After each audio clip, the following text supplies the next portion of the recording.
chặt mũi ở cây ớt chặt mũi ở cây ớt nè thường khi cho mà rốt ở cây ớt sau thom chết ạ cây ớt đấy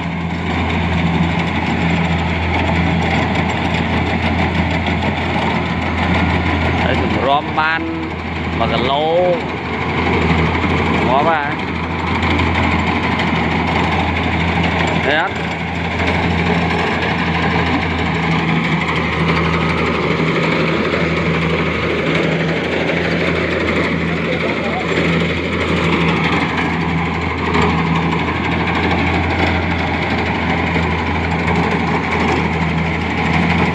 cái gì non hay đó tầm lại sợi ngon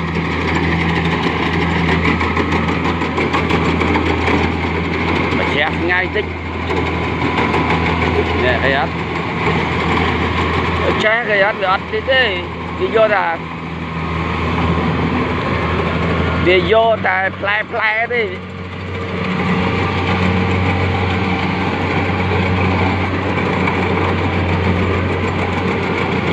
đấy